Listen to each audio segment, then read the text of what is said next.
say we don't care, but that can be All hard right, sometimes. let's pull up my live and get this thing started.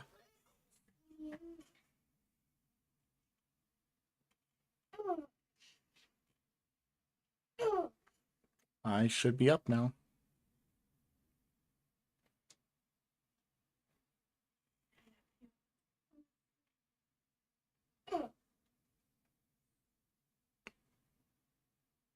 There I am.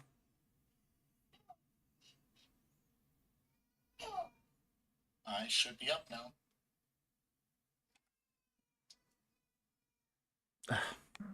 It's Millie. Dude, There I am.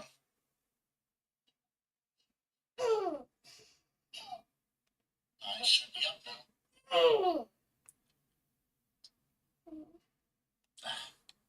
It's Millie. All right, cool. Let's mute this. Well, I guess I'm going to have to just turn it down. Cool. All right, what's going on, guys?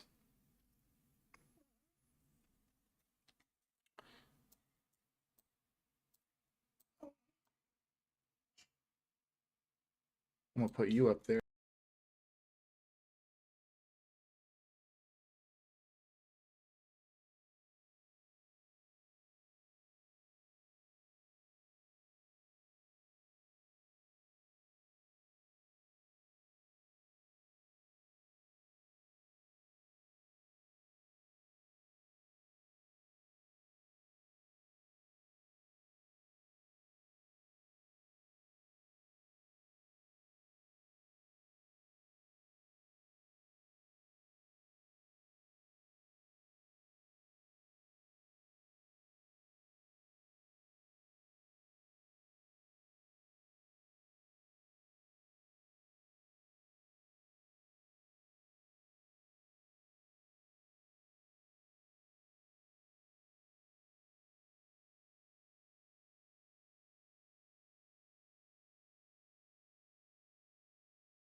My mic out this way. they have a special. So we have a little bit of everything going on tonight. For those of you who don't know, my wife is going to be changing her diet up once her gallbladder is removed. And so I'm trying something different. I'm doing the carnivore diet, and it seems like the carnivore diet is backed up by quite a few different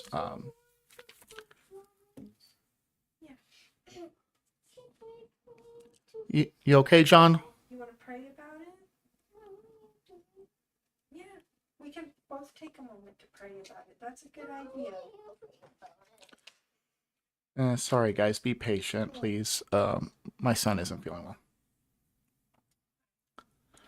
Ready? All right, so I need a haircut. Gosh. Okay. One of the things I'm going to be talking about is diet. What can we eat? What can we not eat? Why is veganism being pushed? And why are we being told to eat bugs? Because that's a thing. And if you guys don't know that's a thing, I'm going to be showing you that next. Jay Dyer is doing something of a documentary. And let me go and get it on the screen, actually.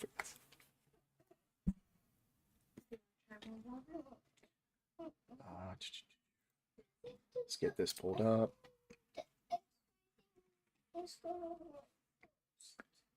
It's all good. Just tuned in. Hey, Cheeseburger, what's up, man? I'm looking forward to the community that we continue building as we continue every Saturday night. Very exciting stuff. Let's pull up my live topics. Remove. Yeah, my wife and I just filed for FMLA. So I'm gonna have a little bit more time on my hands while I move and get my family out of this apartment that I actually saw a rat run across the freaking floor. Or it could have been my imagination because it was dark, but it left me just, I hate this place. It is time to move. All right, so here's the first thing we're going to be doing. Are you guys familiar with this scene here? Paul? Let's see. Let's hit.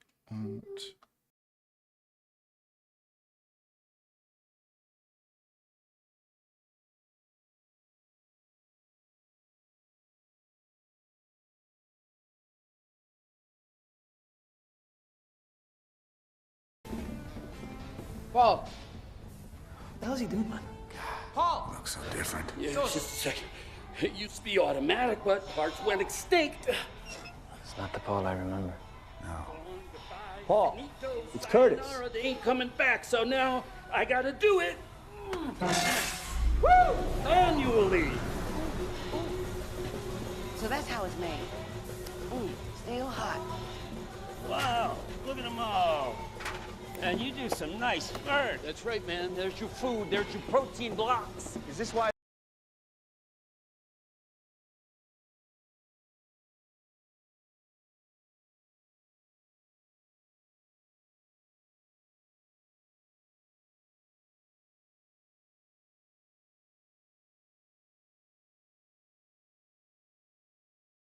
Why they took you to make this garbage? Huh? Paul, you been alone this whole time? Huh? Alone. In the zone. We're going to the front. Come with us. All right, you're going to the front? Yeah, man, but no way, man. My place is here, all right? Here, making this crap? Why? Oh.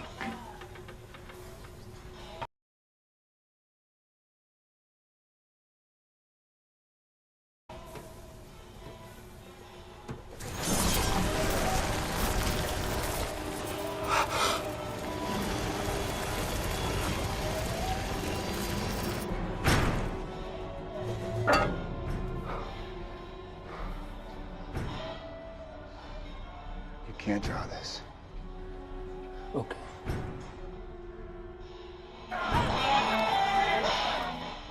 Man. All this time we've been eating this shit. Hey, I eat them too, you know. Every single day.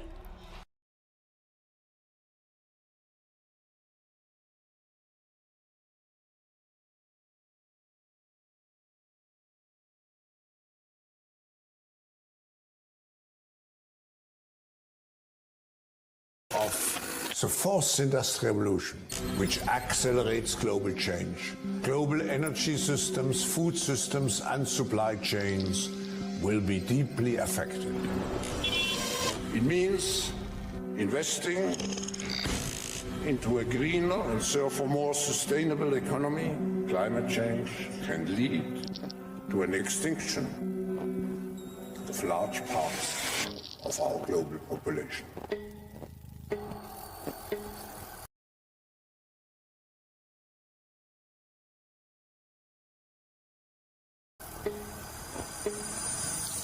How about you eating the bugs? Insects may be on our menu. Bugs for dinner. Eating insects?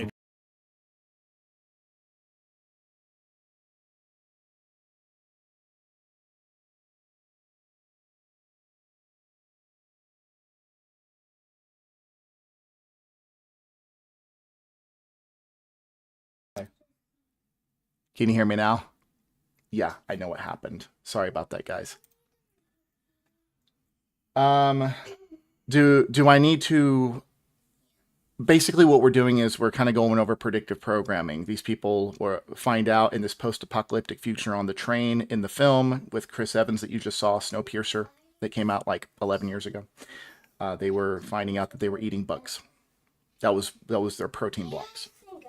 All right, so here we have an actual future where they want us to eat bugs. A couple of years, business could well be hopping. Do the people in charge really want us to eat bugs?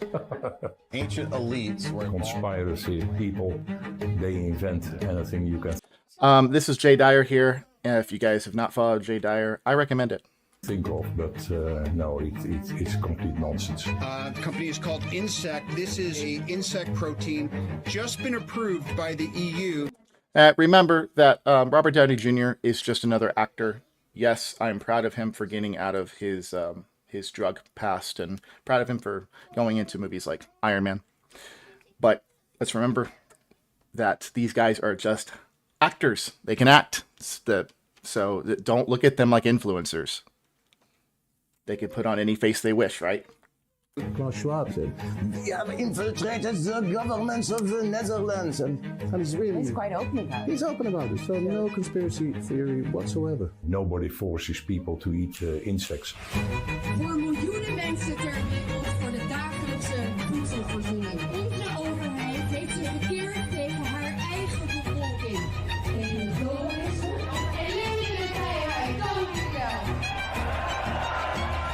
I'm Nicole Kidman, and I am going to eat a 4-course meal of bugs.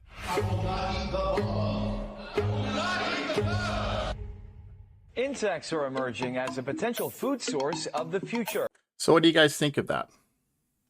What do we think about the idea of these globalists, which, by the way, globalism is the spirit of the Antichrist. Globalism is an Antichrist system. Back in the time of Babylon, you could not just be on the internet, right? But during the time of Babylon, what did they want to do? Right before the Tower of Babel stopped in its tracks, everyone kept cultivating into Babel. Speaking one language, they were able to communicate with one another. That was the first global empire, right? And now they want to control you from where you are, from afar, remote work, right? They're wanting to do this. They want to be able to control you from wherever you're at. You will own nothing and be happy. You will eat bugs and be happy. They're not understanding why we are not getting with the "and you'll be happy" part of the sentence. But, you know, it is what it is, I guess. You know, you can't really force people to do something that they don't want to do. So one of the things that we are going to be getting into here is, what is our government, and it's not just our government, what are governments around the world trying to do to us? Are they trying to weaken us? Are they trying to poison us? And what spiritual components are in this system of control? Because we're being poisoned right now. The food that we're eating right now isn't even real food, right? And so when I see people wanting to boycott Kellogg's, boycott PepsiCo for the Doritos fiasco. Don't know if you guys are aware of that. I just made a post on TikTok about how we should be boycotting PepsiCo, Frito-Lay, all of them, which they're like this now. But let me tell you, it's messed up stuff. In fact, let's actually, are you guys aware of what happened with John Harvey Kellogg? Or not John Harvey, we'll be talking about him in a moment. It's the guy who actually started Kellogg's. But have you guys seen this ad? Because this is really where the whole boycott thing came from, and people have actually taken some time and really thought to themselves, is this even food? When I say all right, check this out. cereal, you say dinner. Cereal. Dinner! Cereal. Dinner! Chicken! You can have the night off, chicken. Oh, okay, I'll go marinate. Cereal. Dinner! Cereal. Dinner! CEO, tell... So, check this out here in this next clip. You'll find out that this is just propaganda. Food prices are continuing to go higher and higher. And so the whole cereal for dinner thing with that ad, yeah, you're going to see where that actually came from. Americans, you ready for this? Yep. To eat cereal for dinner. Yes. To offset high cost of living. This article is written by the great writers of Valuetainment, okay?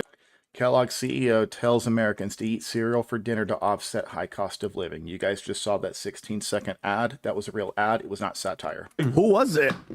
It's is it Rob, Shane can you O'Connor? find out? It's one of those. Shout out to Shane O'Connor. Kellogg's CEO Gary Connor Pilnick stirred up a bowl of controversy last week. Rob, can you pull up the commercial? Actually, go a little lower so we can show the commercial. Great word, by the way. A bowl of controversy. Stirred up a bowl of controversy last week after offering struggling consumers some not so great advice for handling rising grocery prices. In an interview with CNBC, you have to watch this interview, by the way. Pilnick suggested that having cereal for dinner, even the guy. Cheeseburger, you're right. Everyone is going to need to be self-sustaining and independent from government systems, including food and water. Saving up money to buy 20 to 40 acres in Idaho. Yes, and that is a great move. I'll be praying for you on that because there are many people that are doing that or trying to.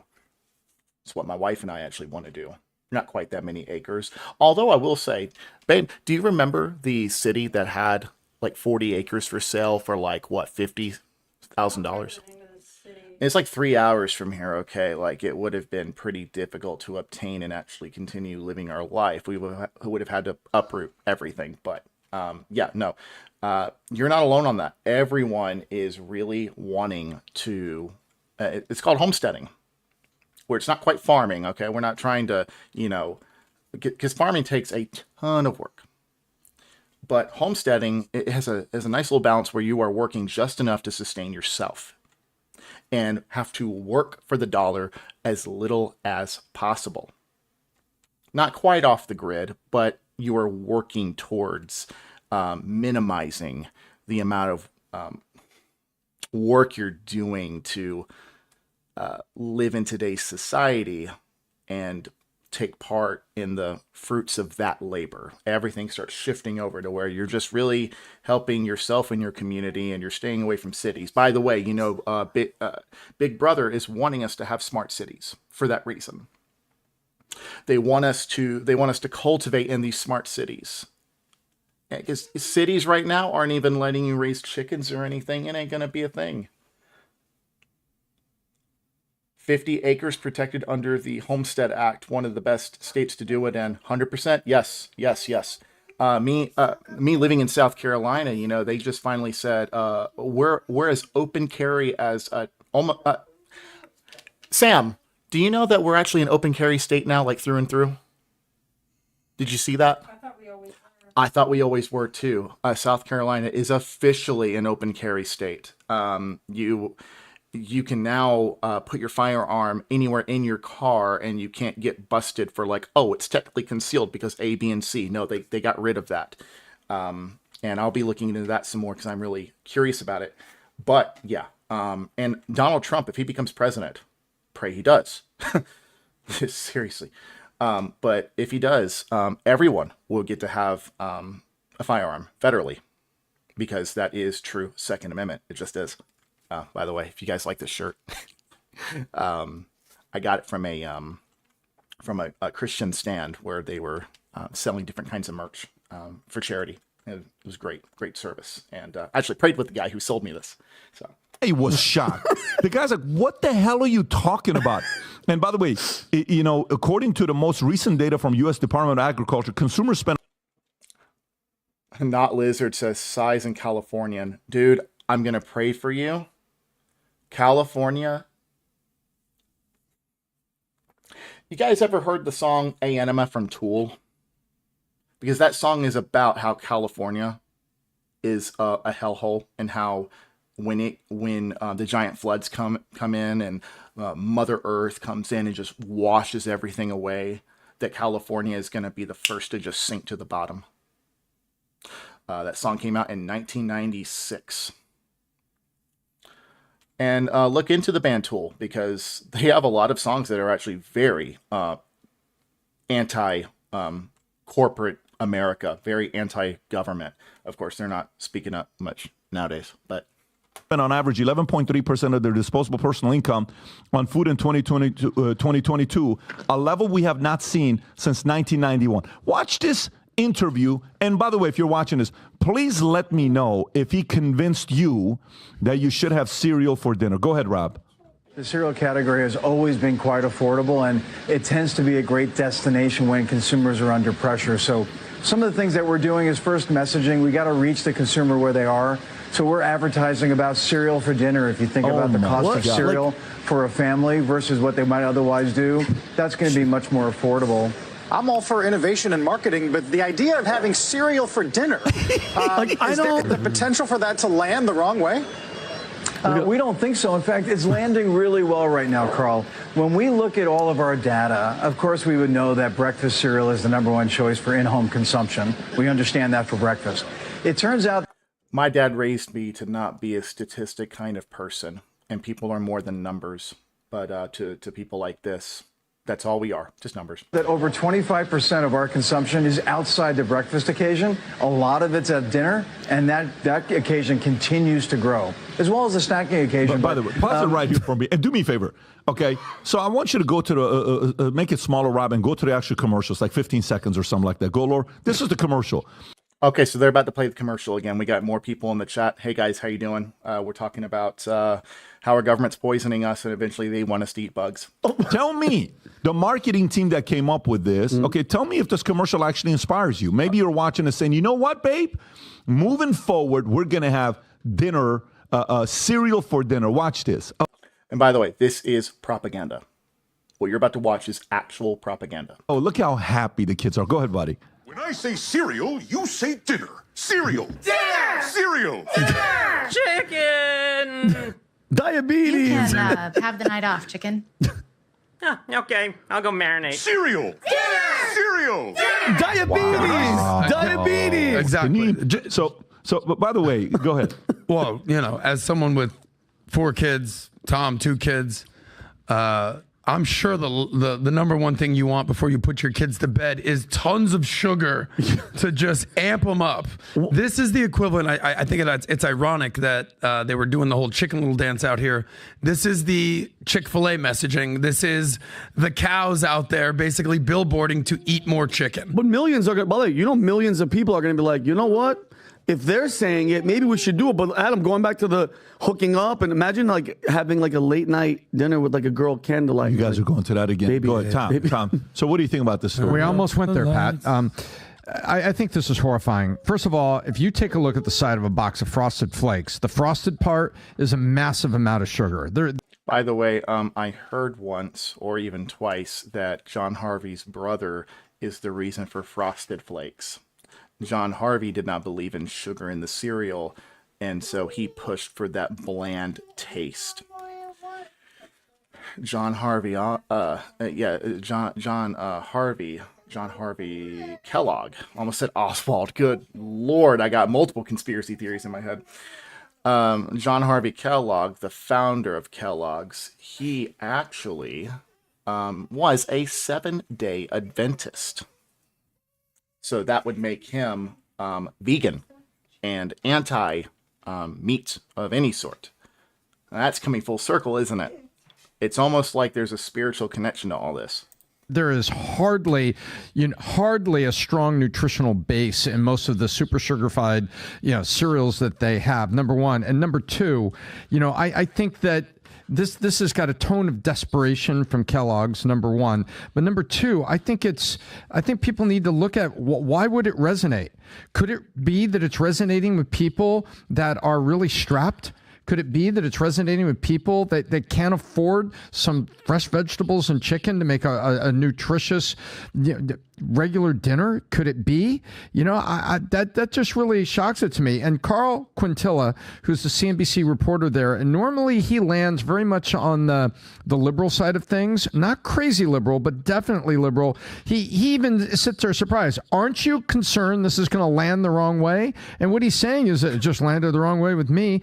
And I think this is so disappointing to me, and on so many levels, I think about just the strapped American consumer turning to a box of Frosted Flakes for dinner. But let me say this. Let me say this. Okay, guess what his job is? His job is to sell. I'm not offended by that. Very simple. Your job is to convince us to eat a lot of cereal. Okay, Warren Buffett Guess how he would do his interviews?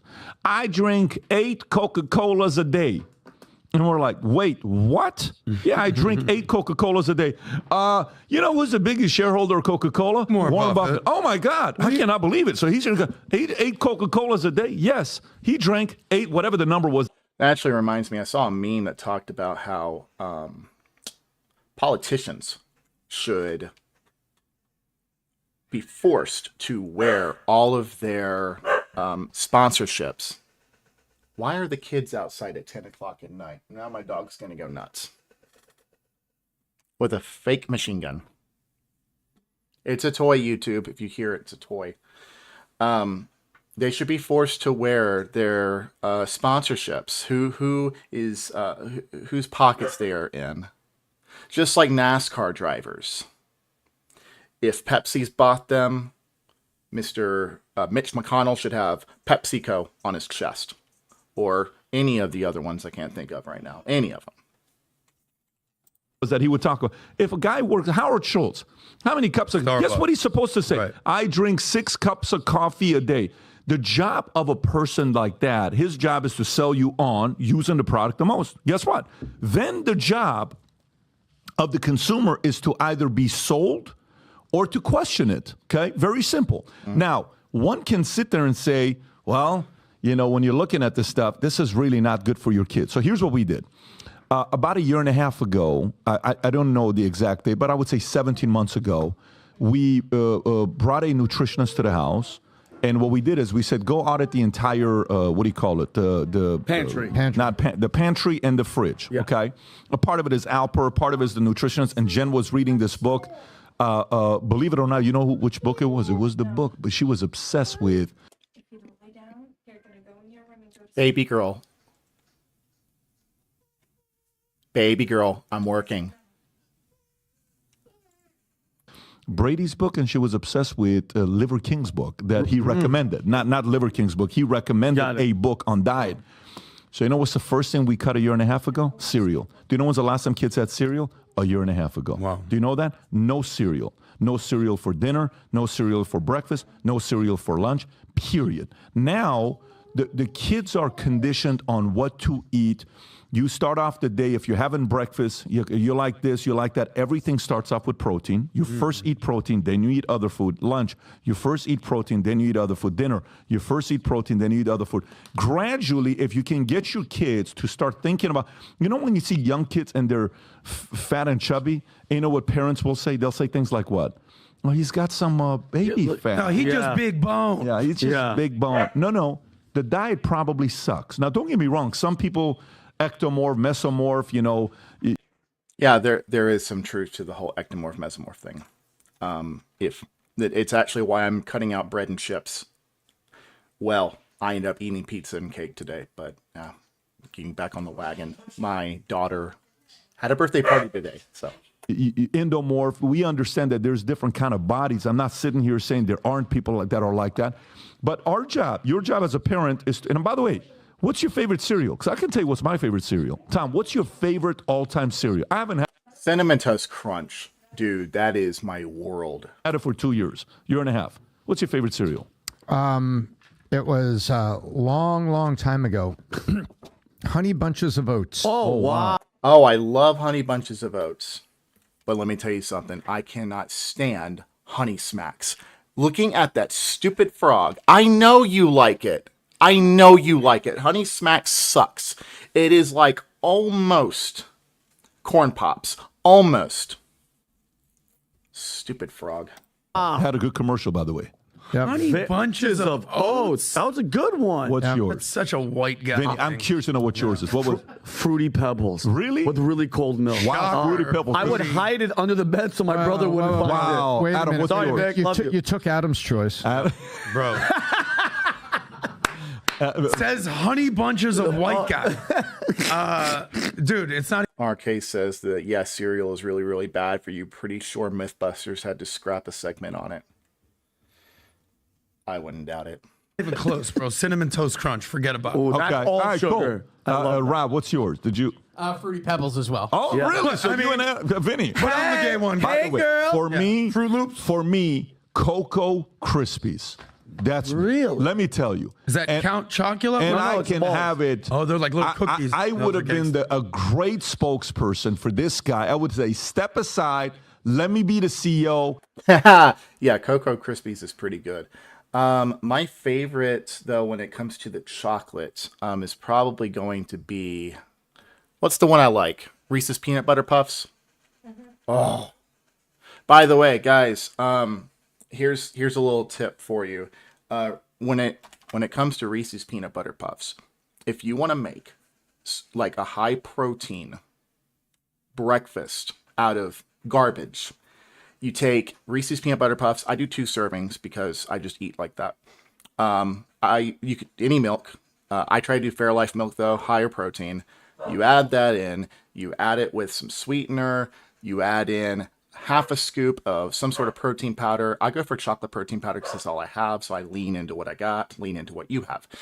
I do some powdered peanut butter and I blend that up together in my little, my Ninja Bullet with my milk, and I pour it in to my 2 servings of my Reese's Peanut Butter Puffs, and that is the best freaking cereal. Dude, it's so good. And you can even take, and I'm not even talking about sugar-free chocolate sauce, you can take just chocolate syrup, like actual chocolate syrup, do a little dab in there, blend it all up. And I'm on my way to the homesteading life, but I ain't there yet. Let me tell you something. Try to get that protein in if you're in this society right now and you're not growing your own vegetables or any of your own livestock or anything like that. Do what you can.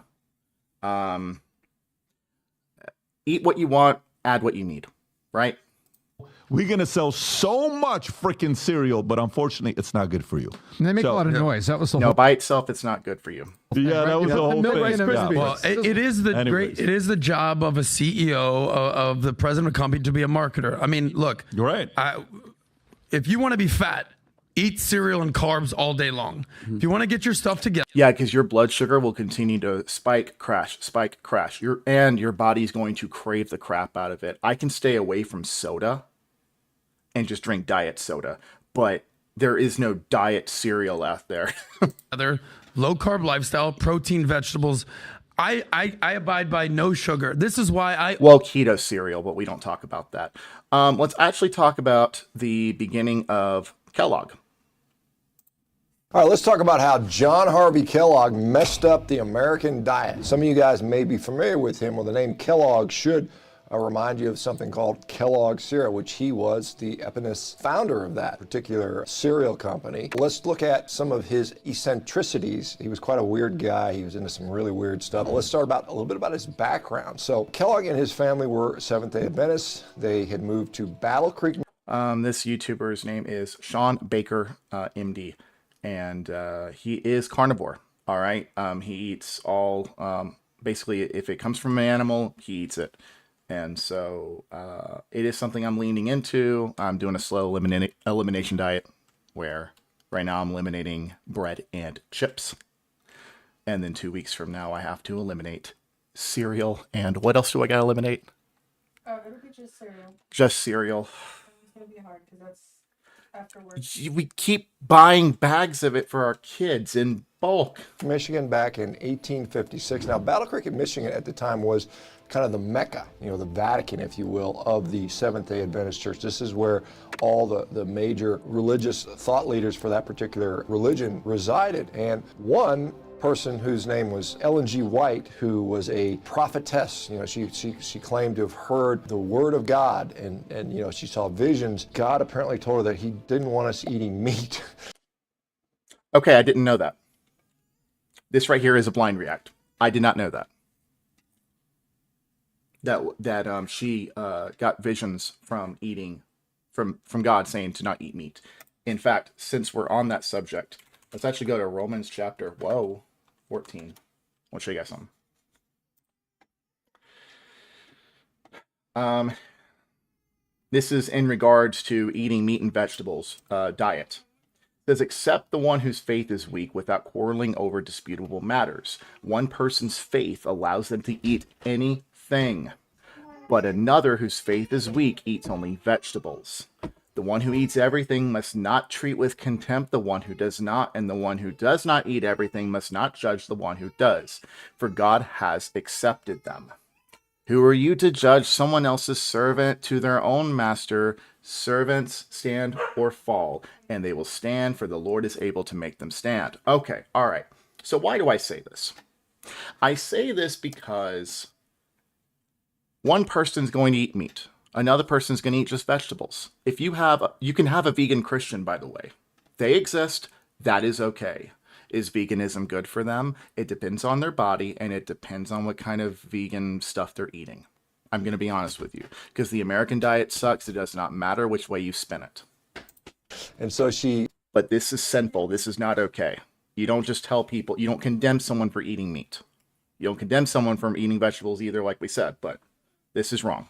Took some inspiration from one of the quotes of the Bible, verse 129, and apparently says, "And God said, Behold, I have given you every herb-bearing seed which is upon the face of all the earth, and every tree, in which is the fruit of a tree yielding seed to you." Cheeseburger said, you should watch Santa Cruz Paleo. I get my whey and beef protein isolate from him. 100% grass-fed, no hormones or antibiotics. I will be on my way to be doing things like that for sure, because I am leaning into, before I go full carnivore, I will be doing more of like a paleo thing for sure in my elimination diet, my slow transition into this. But take a look at Genesis 1:29 here. It shall be for meat. Okay, let's be real here, because we can go to Genesis. What was post flood? Genesis chapter 10? Genesis chapter 9? Was it Genesis chapter 9? Yeah, God's covenant with Noah. Look at this. God blessed Noah and his sons, saying to them, "Be fruitful and increase in number and fill the earth. Fear and dread of you will fall on the beasts of the earth and all the birds in the sky and on every creature that moves along the ground and on all the fish in the sea. They are given into your hands." Okay? They're given into your hands now. This is a new covenant. Everything that lives and moves about will be food for you. Just as I gave you the green plants, I now give you everything. This is Genesis 9. This is after the flood. Genesis 1:29 is before the flood. By the way, this is how cult leaders control people. She did not hear from God. It was the devil that twisted verses of the Bible to Jesus in the wilderness. And it was Jesus, being the Word made flesh, who looked at him and rebuked him with the verses in context. Never mind that the Bible is full of references to eating meat and the benefits of eating meat. Yeah. So on and so forth. There are hundreds of other references out there. Some of you biblical scholars can probably allude to that. But anyway, she saw that one verse and decided, well, all of us should be vegetarian, basically. And so this entire religion was kind of built upon abstinence, abstaining from things, anything pleasurable, whether it's dancing or drinking coffee or pickled food. Spicy condiments, fried food, tea, pickled foods, coffee, dancing. Ah. I wonder if the guys in the movie Footloose were actually 7-Day Adventists. Or tea or fried food or spicy condiments or wearing a wig or a tight dress or masturbating or, God forbid, sex outside of marriage.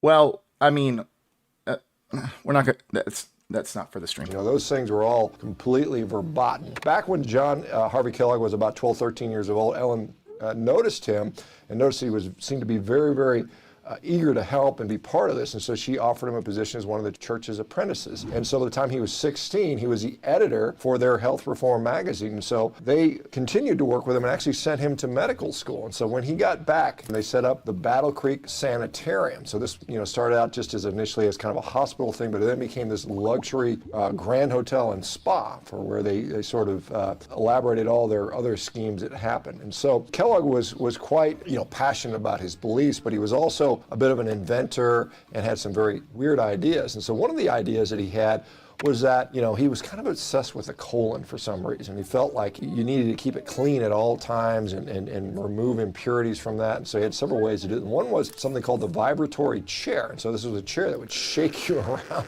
basically shake the poop out of you. It also, Yeah, that's weird. so in theory, was supposed to help with headaches. So basically you would just violently shake until, I guess, you defecated or something like that. Here's something that many of you don't know. He was one of the first to originally describe and invent.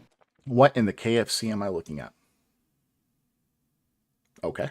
Something called Protos, which was one of the first fake meats. So this is before Beyond Meat and Impossible Burger. This is something way back in the day. And so it was a mash of wheat gluten, grains, peanut butter, and he also put iron filings in there to keep up the iron content. So if you can imagine eating that stuff, it must have been just completely disgusting. Another thing he invented was the so-called percussive. It's pretty disgusting now, honestly.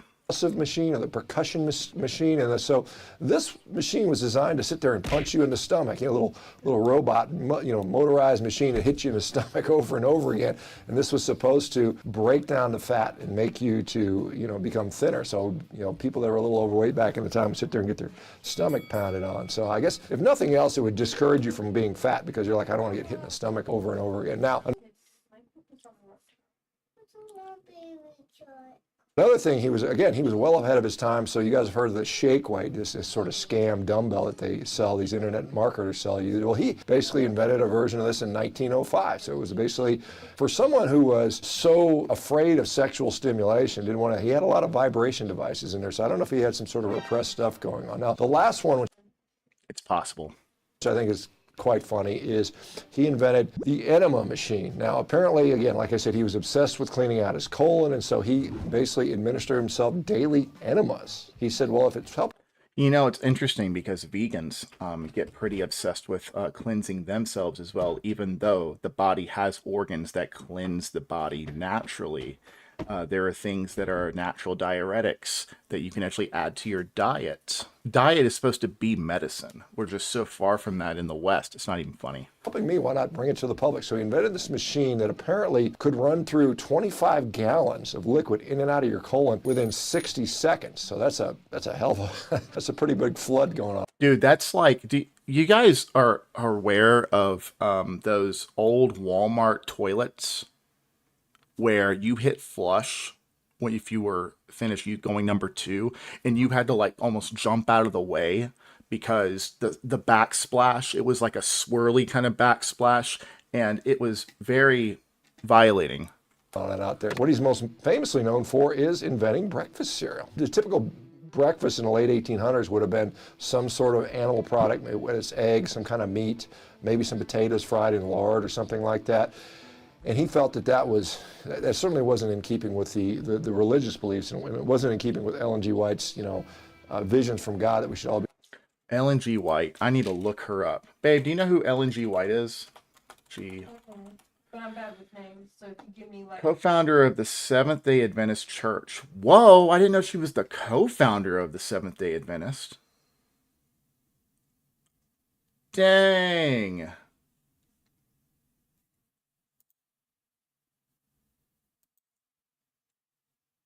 What? Well, she was definitely presented a false gospel.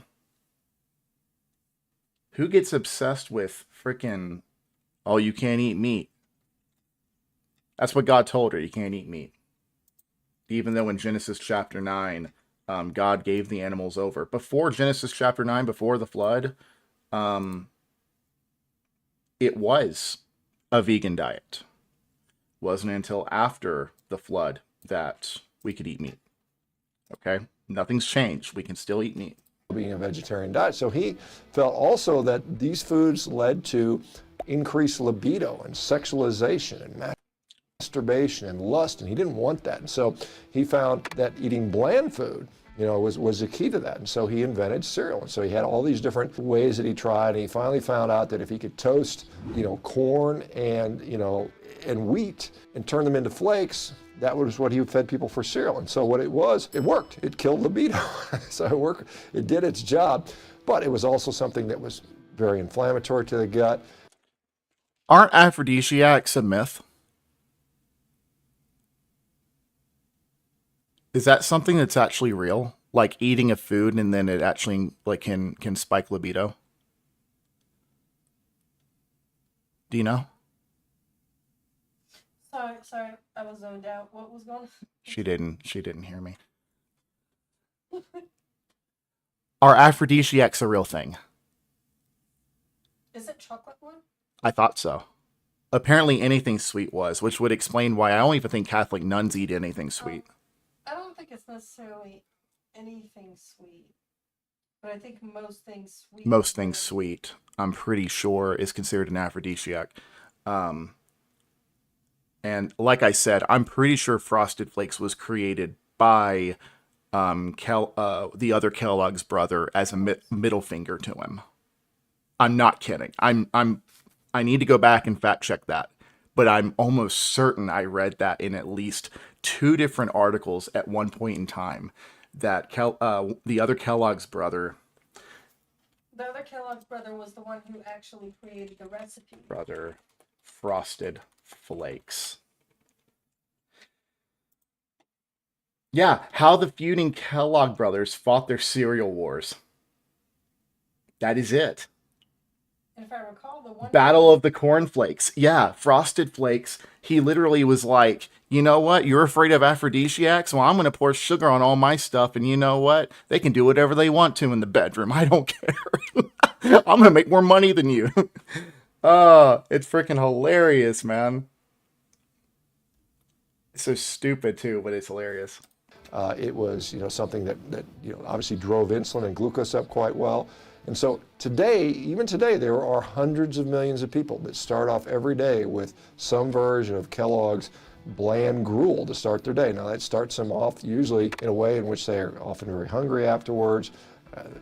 I'm starving after a bowl of cereal. It's why I prefer to add protein in my cereal. Their libido most. Change the milk, add protein powder to the milk, blend it up in like a little a shake blender or whatever, whatever you got, use definitely. But you get some protein in there somewhere, it'll help, like a lot. Likely, and it sets them up on a path of poor eating habits and so on and so forth. So Kellogg's, again, one of the early kind of vegan mindset guys. I think his brain was a little bit addled from some of the ideology he was exposed to, has helped to set the narrative for nutrition for the entire 20th century. With some of his stuff. And so, again, for you guys who don't know that, the American Dietetics Association was founded back in 1917 by the same group of people, these Seventh-day Adventists, who, again, came into that with this belief that we shouldn't be eating meat. And so, whoa, okay, wait a minute. I didn't know that. Seven-day Adventists started this whole trend of the crap we're eating today. Granted, other corporations have gotten involved and have been greedy and have been making us sicker by cutting as many corners as possible. I mean, what M&Ms, right? The food coloring in M&Ms. They found out it caused cancer or something. Or some of the colors, some of the ingredients they were using in M&Ms, and then people were freaking out. Or was it Skittles? One of those foods. And the FDA was like, what did they say? They didn't even deny it. They were just like, oh, well, it's FDA approved. And it's like, no, that's not cool. That's not good enough. You're supposed to be protecting us. What are you doing, man? So from the very beginning, nutrition science has been about kind of promoting plant-based diets, okay, with a religious ideology attached to it. And that still very much is present today. And for you guys who don't know that, the American Dietetic Association. Not Diabetes Association. There we go. Academy of Nutrition and Dietetics. Academy of Nutrition and Dietetics. EatRight.org. Founded in 1917. Okay. What do they do? Academy is committed to improving the nation's health and advancing the profession of dietetics through research, education, and advocacy. Okay. But they were started by the Seventh-day Adventists? Seventh-day Adventist.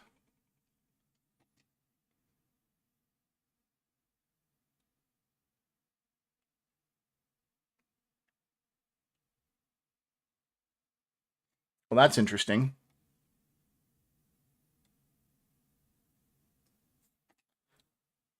Was co-founded by Lena Cooper. Let's look up Lena Cooper. Lena Cooper was an American dietitian. What was her religion? Seventh-day Adventist.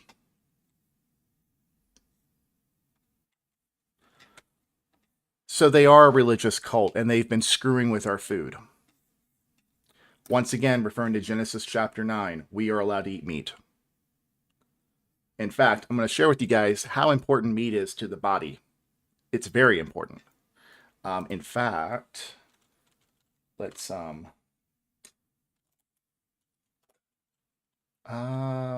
Google Docs. I got Bible verses for you guys, and I would love for you to check them out. These are really, really good. This is good stuff. So, first of all, let's look at the origin of the food pyramid. Right here.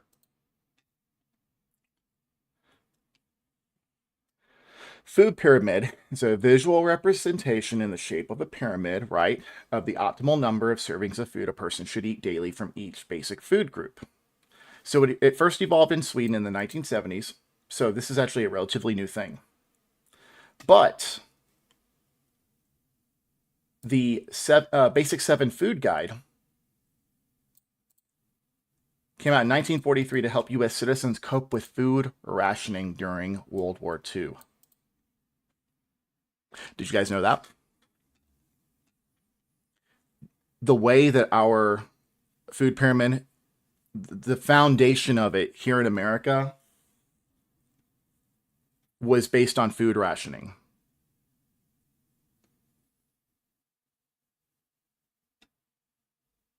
Not to mention, I think milk actually had a really big... Didn't the dairy farms, babe, start getting really involved in pushing more milk? And so to be able to... So their milk didn't go bad? Hold on. What time period are we talking? I don't know exactly, but I remember milk was like a really big one. Well, we don't got to look into the whole milk thing. I'm trying not to go too far off topic, but 1992, the USDA rolled out its version of the food pyramid. It had 4 levels. The bottom levels included bread, cereal, rice, and pasta with a recommended 6 to 11 servings per day. By the way, this is pretty much all BS. It's so backwards. And a lot of it just... Look at this. The top level included fats, oils, and candy. You don't put fats and oils with candy. They're not the same thing. Now, if you eat them together, you're going to make yourself, you'll make yourself obese. Because a calorie, 1 gram of fat is 9 calories, right? 1 gram of carbs or protein is 4. So less than half. Yeah, so don't follow the food pyramid. It's just more propaganda. It's where it came from. We went over Romans chapter 14. Let's go over Proverbs chapter 15. Take a look at this. If we go down here, I love this so much. I found this just the other day, and I added it to my list of what I wanted to talk about. I just got to bring...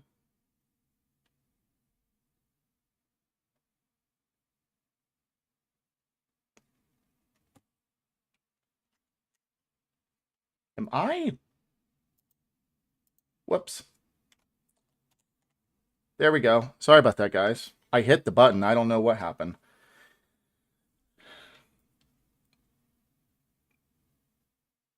Here we go. It's verse 17. Sorry about that. Better a small serving of vegetables with love than a fattened calf with hatred. Better a small serving of vegetables with love than a fattened calf with hatred. What does that teach us right there? The fattened calf obviously has more sustenance than the vegetables. If you are choosing one versus the other, it is better to have the fattened calf. It is better to have your meat and your fat that comes from the meat than just the vegetables. But it is better to have the vegetables with love than the fattened calf with hate. So just want to show you that comparison because that is very important. Now, let's go to another verse here. Look at this. And by the way, the Bible works in waves. We're a wheel within a wheel. If we look here, we can find out that there is a demonic spirit that starts to, there is a demonic spirit that pushes us into these weird dietary crazes. Check this out. Now, the Spirit expressly says that in later times, some will depart from the faith by devoting themselves to deceitful spirits and teachings of demons. Through the insincerity of liars whose consciences are seared, who forbid marriage and require abstinence from foods that God created to be received with thanksgiving by those who believe and know the truth. For everything created by God is good, and nothing is to be rejected if it is received with thanksgiving, for it is made holy by the word of God in prayer.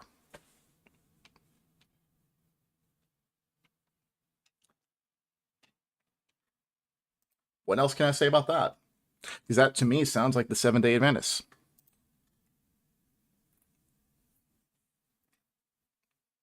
And that comes in waves. It happened, you know, when Paul was talking to Timothy. Was that directed to us? Maybe. Could have been directed just 100 years later. They were dealing with the Gnostics shortly after writing letters to Timothy. They weren't called Gnostics yet, but they were about to deal with them. All right, let's get rid of this crap. We've read through all of that. Let's go back to John Harvey Kellogg. Let's see here. All right, let's break down the Seventh-day Adventists and what they believe, since they are in so much control of our frickin' diet. Leading up to 1843, Baptist minister William Miller said Christ was going to return in that year. When the prophecy failed, the new date was set to 1844. After this too did not materialize, some of the followers of Miller started a movement called Adventism, and from this movement would later come the Seventh-day Adventist Church. Prophetess Ellen G. White was highly influential, and she taught that the 1844 date was not wrong, but that it was the date that Jesus entered the heavenly sanctuary and began a work of investigative judgment, something still taught today. White's many writings are viewed as inspired by God. The church worships and rests on the seventh-day Sabbath. They abstain from meats listed as unclean in the Bible and have a strong health emphasis, leading to some also being vegetarian. So, first of all, the unclean meats, I think they can only have like fish and maybe chicken, if that. Resting on the seventh day, the Sabbath, that's extreme. I'm going to show you guys actually why that's extreme. If we go back to Romans chapter 14, Jesus said he was Lord of the Sabbath. He is our Lord of the Sabbath, right? Look at this, verse 5, it says, one person considers one day more sacred than another. Another considers every day alike. Each of them should be fully convinced in their own mind. Whoever regards one day as special does so to the Lord. Whoever eats meat does so to the Lord, for they give thanks to God. And whoever abstains does so to the Lord and gives thanks to God. For none of us lives for ourselves alone, and none of us dies for ourselves alone. If we live for the Lord. And if we die for the Lord. So whether we live or die, we belong to the Lord. For this very reason, Christ died and returned to life, so that he might be the Lord of both the dead and the living. By the way, Satan was the only Lord of the dead before Jesus grabbed the keys to death and Hades in Death and Hades. But that's a really deep, that's a deep one. So then each of us will give an account of ourselves to God. Okay. In other words, don't overcomplicate it. Don't overcomplicate it. Don't overcomplicate it. If you, when it comes to the Sabbath day, don't overcomplicate it. Pick a day. It's good to pick a day so that everyone is on the same page. There are churches that pick Saturday because that's the true Sabbath for the Jews today. They will do that to welcome Jews in to their church, so that because the Jews are coming from that world of the law. If you guys want to hear more about why we do not follow the old law, the law of Moses anymore, I'll be more than happy to talk about that. But I don't want to bore you guys too much on that subject or deviate too much. But it is a very interesting conversation, because the law of Moses did have a beginning, and it was actually after the time of Abraham. It was like 450 years after Abraham. Sorry, honey. I can hear her. No, it's okay. She's just struggling, but I'm not about to get All right, here we go. Though they were widely Unitarian in the past, today they are Trinitarian. They hold a historicist premillennial view of end times, including that the tribulation is mostly past, that there is a coming time when Sunday worship will be forced on people, which will be the mark of the beast, and that during the millennium Christ will reign from heaven. That's weird. Forced Sunday worship? Huh. I guess they believe, I guess they actually do take Shabbat as being Saturday, which is technically correct. It's Saturday. It's not Sunday. Heaven for 1,000 years, and the earth will be empty. They also believe that people who die remain unconscious until the resurrection. That is also actually incorrect. Soul sleep is a new concept. The dead are actually awake. Then they communicate with each other in Sheol. Another long conversation. And that the unsaved will be annihilated. No eternal hell. I personally believe that, but there's nothing wrong with that. And there's actually nothing wrong with believing that the dead are asleep. It's just like I said, soul sleep. The ancient Jews, especially when you're talking about the ancient Near East, did not believe in soul sleep. It's why you found... It's actually why we give flowers to our dead loved ones. Even now, they believe that a long time ago, you could give gifts to the dead and they could take them down into the grave with them. Really deep stuff. Is that candy? Yeah, Millie had this in her room. So, it's probably going to be a hot minute before she goes to sleep. Can I have some? You have 2 bags of candy.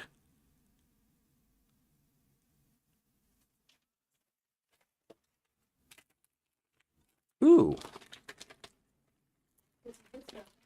Also, who put these bags together? So Mom and Kayla actually set them together, but I put all the stuff out. Also, you remember Cowtails? We used to have our car dates eating Cowtails.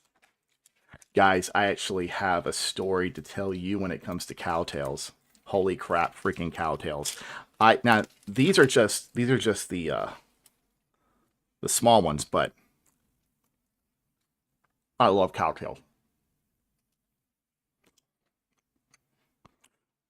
Back when I was in 4th grade, they were $0.25 a piece, the long ones. And I remember RK said, dude, I want some.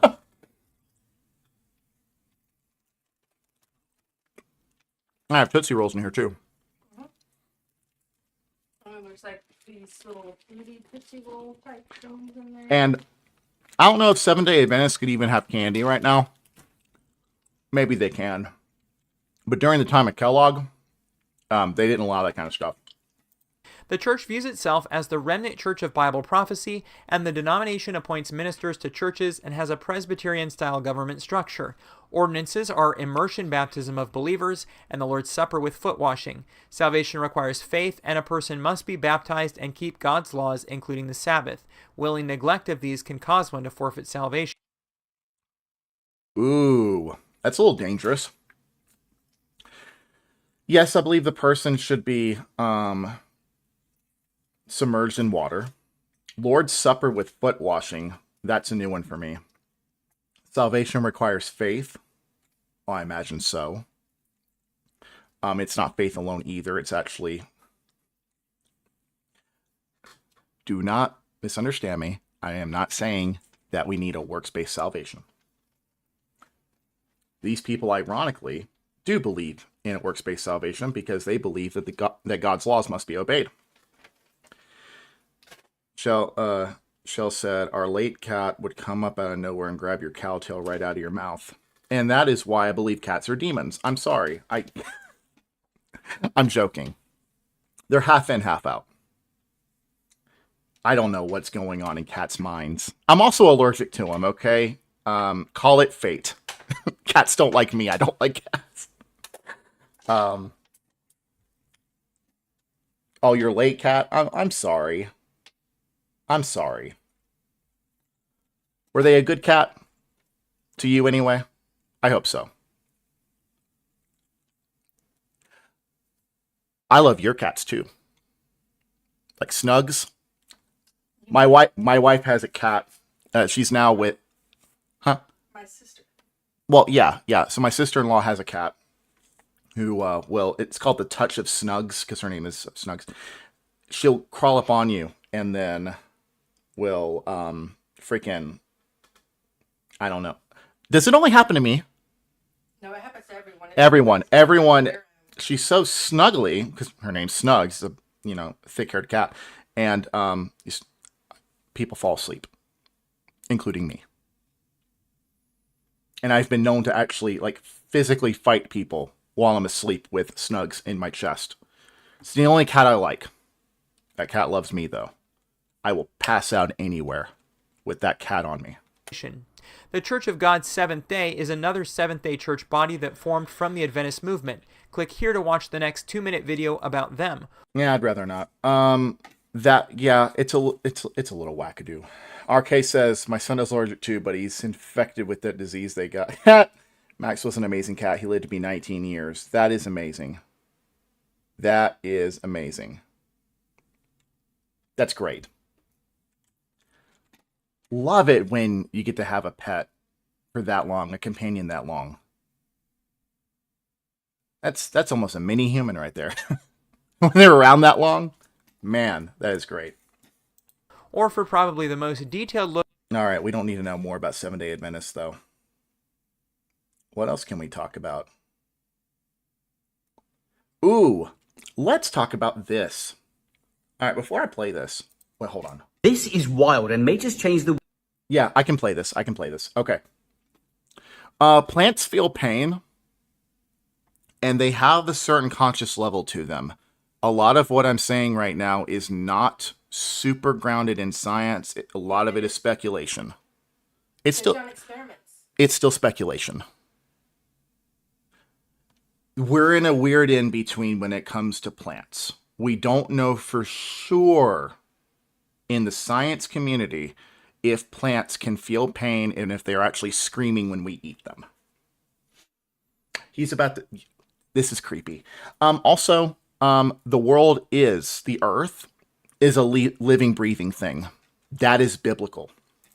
Jesus said if not for his disciples, the rocks would cry out to him. If there were no believers on this earth, the rocks would cry out to him. What does that say? Okay, well, you know what? The Wiccans, the Druids, although they take it way too far and they need Christ Jesus like all of us, they have something right. The earth is alive. Amazing stuff. The way you see the world. Watch this. Sounds emitted by tomato plants. What you just heard were the results of a new study, which suggested that when plants are distressed, so they're cut or dehydrated, they make a lot of noise, as opposed to almost no... Cut or dehydrated, they make a lot of noise. Did you know that? They recorded them. Noise when they're healthy, and these sounds are pretty loud, about 65 decibels, the same as human speech, but we can't hear it. Our hearing capacity has been capped by evolution from 20 hertz to 20 kilohertz. These plants were emitting sounds in the ultrasonic frequency between 20 kilohertz and 150 kilohertz, leaving us deaf to their noises and this entire hidden world around us. Now, we don't know whether these sounds are a form of communication, a distress call to fellow plants, or screams of agony. Researchers propose it could be just air bubbles forming and bursting in the xylem of plants. Okay, so there are theories that it could be air bubbles that are bursting when the plants are being cut and they're being dried out or dehydrated. What about the time lapse? where it shows plants literally retracting from. Oh yeah, plants do that too. They retract. They give off a toxin when they're about to be eaten. In fact, there's a lot of people that can't even eat certain plants because of what these modified plants have done to us. They're not the same kind of plants from 2,000 years ago. They're different. They evolved to get us to stop eating them. There's a theory about that as well, that not just necessarily them being so genetically modified, but them just being around in the ground, they've adapted over time to keeping us from eating them, so people can't tolerate them in their stomach. Also, when I rebuked the vegan teacher a couple of years ago, I talked about this too. There's actually a clip that I'll show you in a second. Just because we can't hear them doesn't mean that other creatures can't and possibly be influenced by them. Who knows, maybe we can use these sounds to optimize farming and crop harvesting. The question is, do you think these plants are talking, or is it just water moving through plant pipes? I was wrong about eating vegetables. Oh yeah, and then he's going to talk about vegetables and the carnivore diet and all these things, because fine line between paleo and carnivore, really. Because paleo has a lot of meat eating, doesn't it? Doesn't paleo have a lot of meat eating, but just not meats? It's vegetables, and pretty sure. Yeah. I think paleo is just a low carb. Yeah, I think it is too. Let's actually go down to videos. I got something to show you guys, because there is a clip here. Come on, vegan teacher. Where you at? Where you at? Lost her. Oh, here she is. Through Jesus, all good will happen. So I came to talk to him. There's only one little problem. He's stuck. Yeah, he can't move. I said, Jesus, how's it going? Are you able to help us? He said, I can't help you. I said, why not? He said, because I'm trapped. I'm trapped. They wrapped me up in gold and stuck me here and I can't even move. I'm like, oh my God, poor you. How is it? How do you feel? He said, terrible. He said, you know, I'm supposed to be helping people and I can't move at all. I don't even know what the hell's going on in the world. Well. Hello there, vegan teacher. And that's my old intro. I couldn't help it. No, the reason I'm bringing this up is because of a clip I put in here.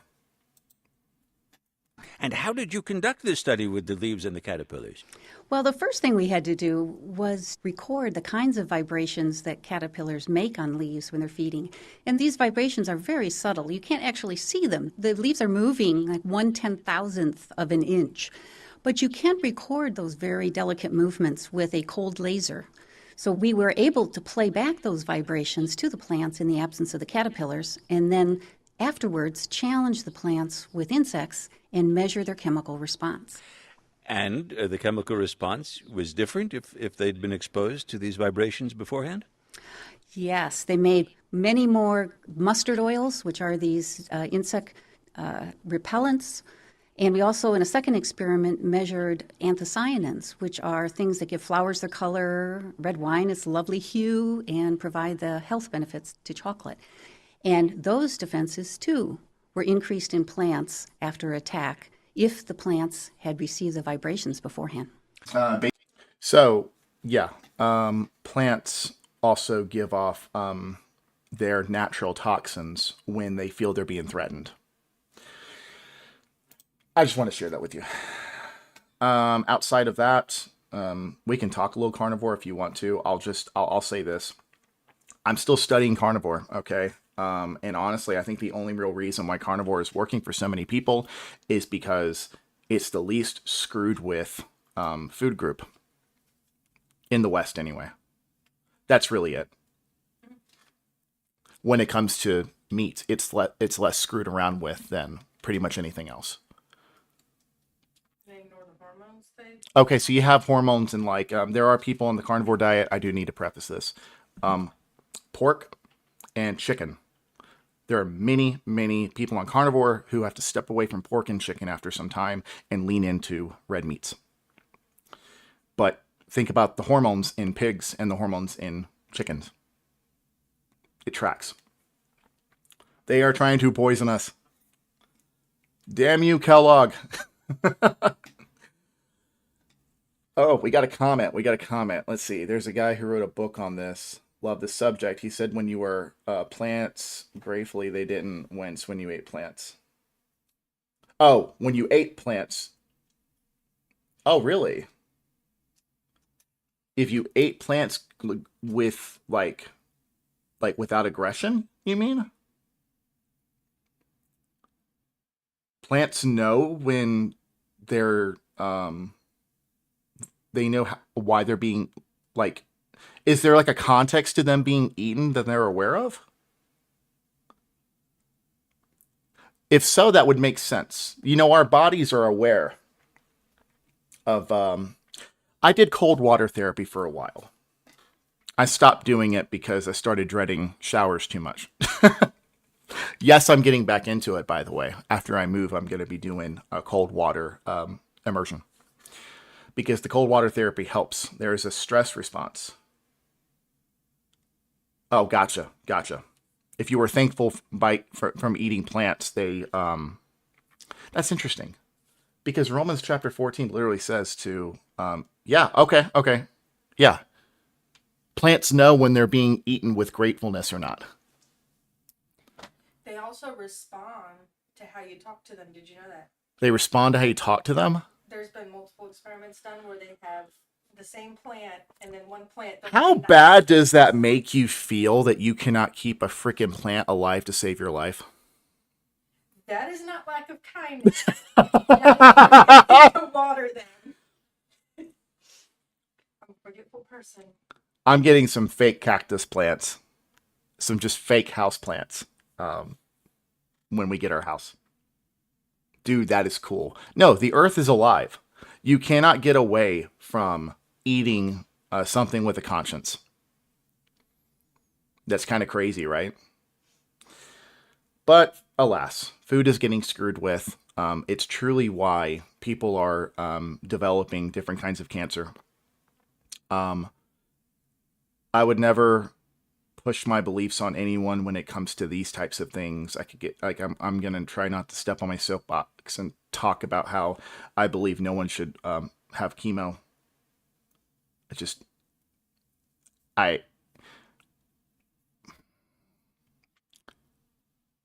It's not that I think that no one should go through chemotherapy when they go through something like that. And I do believe a lot of it can be from a bad diet. Other parts of it is genetics. Okay.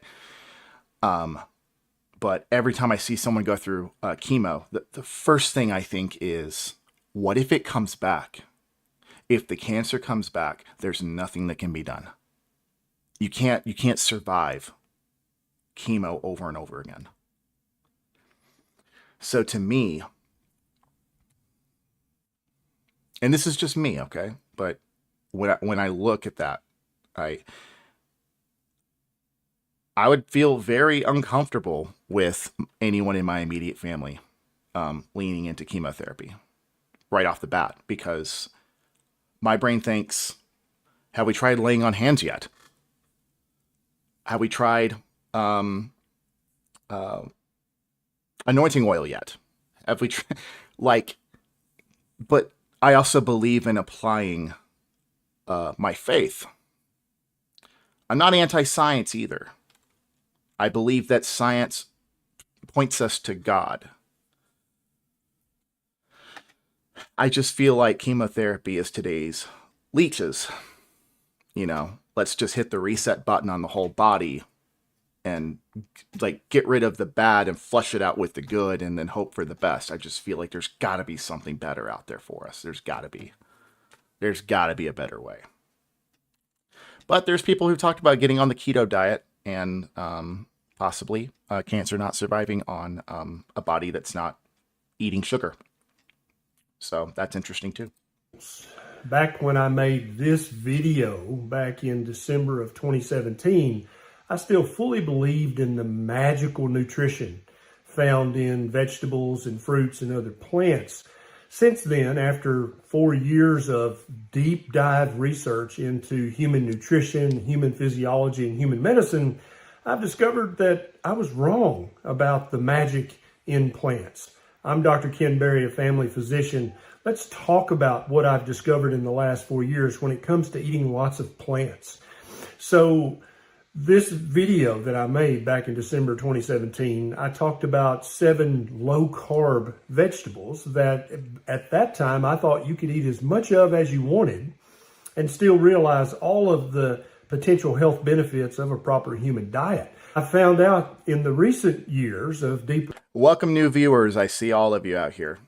What's going on, guys? research that you may just not be able to eat that many plants. And there's several reasons for that. And in this video, I'm going to go through those reasons of why you may be one of the few people who should either severely limit the intake of plants, whether they're vegetables, fruits, or others, or you may need to eliminate them completely from your diet. Every human body is different, by the way. Every human body is different. So let's dig into this. So the first reason is that it seems like many people, and I'm one of these people, I've been virtually plant-free in my diet for the last 3.5 years. And that means no vegetables, no fruits, virtually no nuts, no seeds.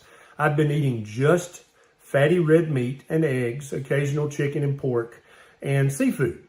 That has been the entirety of my diet. And I have not developed any vitamin or nutrient deficiencies. I actually feel better now at 50. You can almost see what we're going through today as almost like a famine of sorts. Not that we're running out of food, but that there's so much of our food being tampered with, poisoned, screwed around with, genetically modified, that there's only so many different types of things that you can eat. And to think that the Seventh-day Adventists are the reason who they don't believe in eating meat, they're the reason that we even have the crappy food laws we do, or the, not food laws, but like they believe in food laws, but the way we eat today, poisoning us. And now we have Klaus Schwab pushing us to eat bugs. And it's just weird how everything's coming full circle.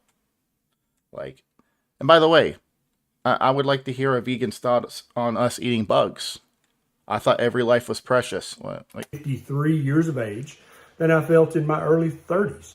So I think the first problem for some of us, not everyone, the first problem for some of us is that vegetables just contain too many carbohydrates.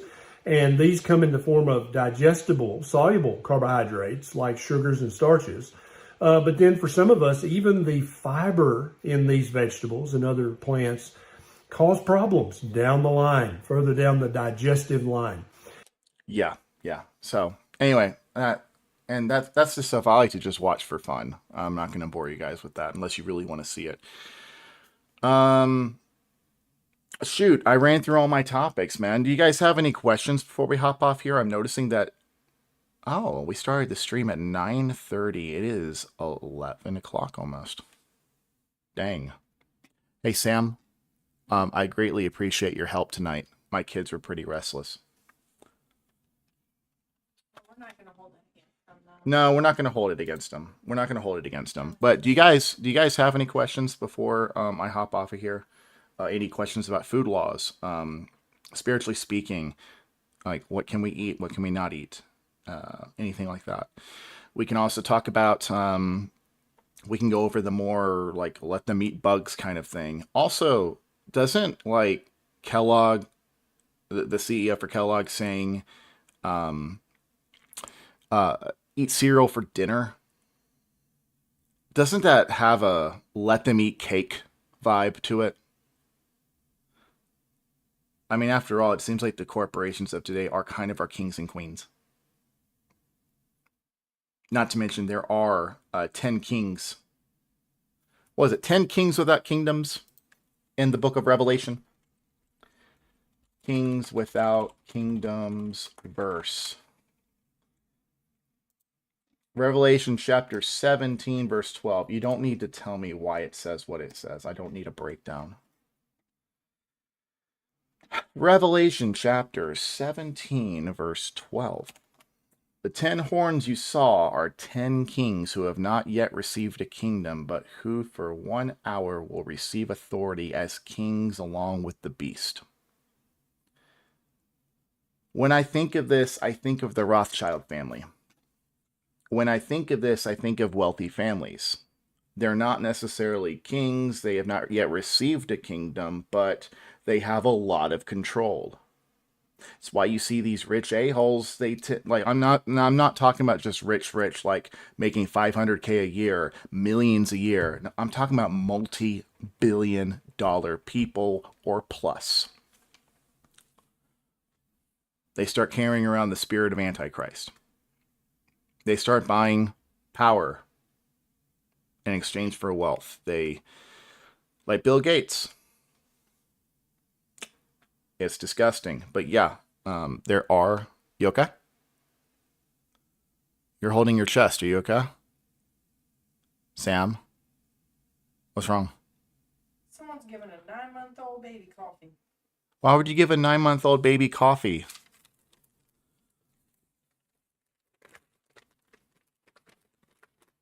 There's Laffy Taffy in here. I should ask if the Coke Mountain Dew with baby bottles down here. Yeah, the South is notorious for putting Mountain Dew in baby bottles. They don't do a lot. What am I saying? You shouldn't put any. It's just... I really enjoyed this stream. Thank you. I'm looking forward to the next one. Hey, thank you. Thank you, Shell. Or is it Shelly? I see Shell with a shell emoji. Is it Shell? Sorry. I'm glad you enjoyed the stream, though. You guys all enjoying the stream? I'm going to try to make it more entertaining. I am changing out this camera. This camera is really old. It's so old, I have to use a one of those little streaming sticks. Plug it into a HDMI, and then plug it into the computer.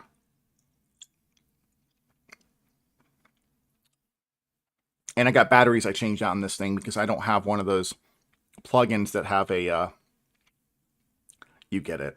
It sucks. If I could directly plug it in there, it might charge the camera. But it's too old. I can't do it. This is way too loud. I'm sorry, guys. But yeah, so. Noah must not eat meat that has its lifeblood in it. That's the only real rule about the meat. You can't eat it like raw. I don't mean rare, I mean raw.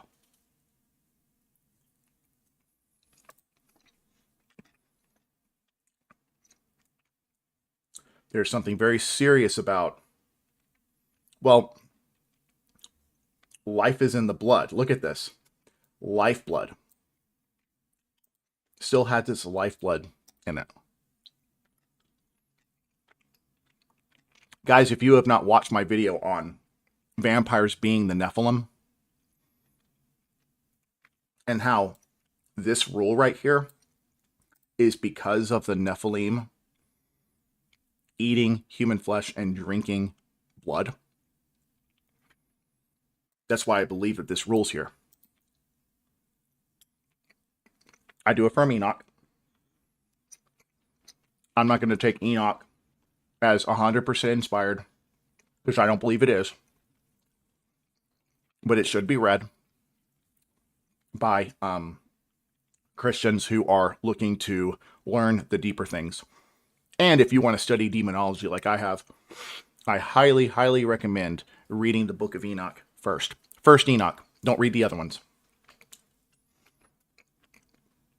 But it's the deeper stuff. And it goes much deeper. Yeah, diets are a very sacred thing. And when you're on a diet, it is supposed to kind of reset your body. That's really all diets are. They're meant to reset the body. That's it. How do you feel about people that can't follow diets? That's me too. I did have pizza and cake today. 2 kinds of bread. Well, my cake is a little different, but... Like, I have a really restrictive... There's very few foods I can eat. Yeah, my wife can't eat very much. Her gallbladder is being removed Thursday. Oh, hold her up in you guys' prayers, please. And gastroparesis. And she also has gastroparesis. That is a low-fat and low-fiber diet she is on. which is why I've been studying carnivore. And as I've been studying carnivore, I've been finding, oh, major corporations around the country don't want us eating meat. Let's have cereal for dinner. Go away, chicken, you're bad. Which is propaganda. All they want to do is make a buck. That's all they want. But they get a little power hungry too. Let's face it. They do. But yeah, oh, that might be it. That might be it. I don't think I have anything else to talk about.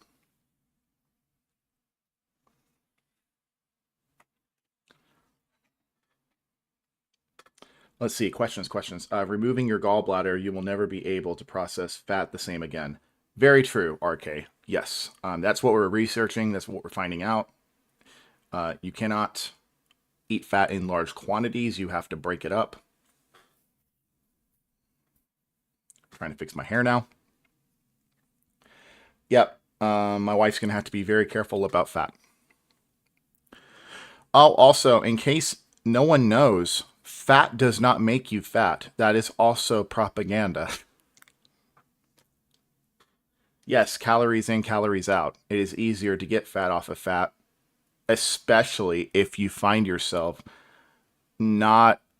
The only way you can really do that is by keto and staying away from the carbs. And even then, it's calories in, calories out. Anyone who's actually following carnivore, or excuse me, keto,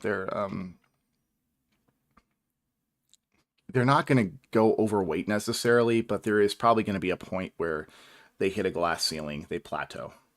So, but hey, I'm still learning. We're all still learning, right? And guys, listen to your body, okay? Because if the earth is living, then obviously the body lives. And obviously we have a spirit. These things are important. So listen to your body, because my wife did not listen to hers for a long time. Instead, we ended up listening to doctors who were gaslighting my wife, and I was not appreciative of that. So any women in the chat, please take care of yourselves. And find yourselves a good doctor. If you don't have a good doctor, get the hell out. I'm so serious. Hey, Shell, you take care as well. Yeah, guys, I'm going to go and hop off of here. I'm going to think of something for the next stream. Maybe pull away from like food and dietary stuff. We can talk about Nephilim. We can talk about aliens, ghosts, the dead. Are they awake or asleep? We can talk about that. Some deep stuff. We can talk about the harrowing. Why is Jesus the Lord of the dead now, but he wasn't during the time he was walking around on earth? That's an interesting conversation. It's because he didn't resurrect yet. That's the spoiler. He didn't resurrect yet. That's why God was not Lord of the dead yet. He was only God of the living. But now he is God of the living and the dead. As Romans 14 says in verse 9, for this very reason Christ died and returned to life so that he might be Lord of both the dead and of the living. Very cool stuff. Very cool stuff. Very cool stuff. So, we are going to hop off of here, and I'm going to think of something to talk about on the next stream. I'll figure it out. I am going to do my absolute best to go live by then, because we're moving, and we just got a storage unit. I got stuff to move in there. We're going to be selling stuff out of the storage unit. A lot of stuff.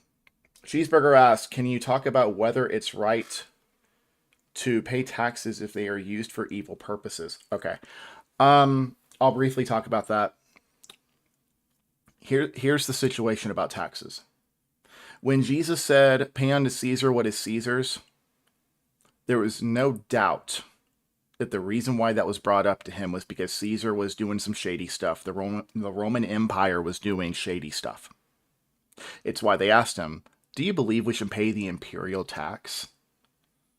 Come on, the Imperials were up to some evil stuff. But Jesus said, pay unto Caesar what is Caesar's. Give unto God what is God's. It's a tough one too, because we do have a law that says no taxation without representation. That's founded in this country. It's foundational to us. And God gave us a measure of grace to get through the war, to get through the Revolutionary War. It's why I'm standing here now and why I have the accent I have, you know? So I suppose it would be up to the individual. You know, how many people didn't pay their taxes this year? I want to say the number ended up being in the tens of thousands. A lot of people didn't pay their taxes this year. So if you're not sure if you should pay your taxes, I would pray about it. That's not a hill I'm willing to die on. I have a wife and kids.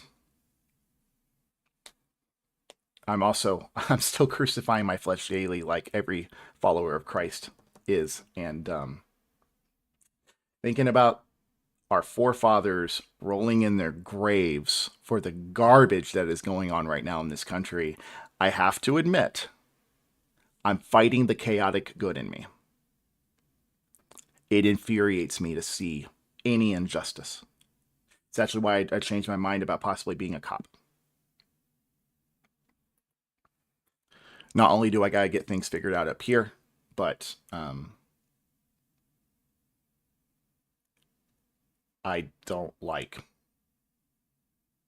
I believe the police force could be a lot better than it is. Now, I will say, these blue states did not make the police much better. They lowered the scores, which let more pieces of garbage become cops.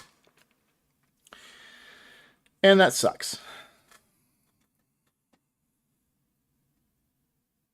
All right, guys. Well, that's it. There isn't really else to talk about. So, yeah, cheeseburger. You know, pray about that one. Do you feel that, you know, you should be in this country? Yeah, we have taxation without representation is not an okay thing. It's not okay. Dude, my hair, man. I need a haircut so bad. All right, I'm getting off here. I'm getting sleepy. I will see you on the next video. Take care. God bless. And if you have any questions, feel free to message me. And I will see you next Saturday, which will be the 16th of March. And it'll be 9:30 Eastern Standard Time. All right.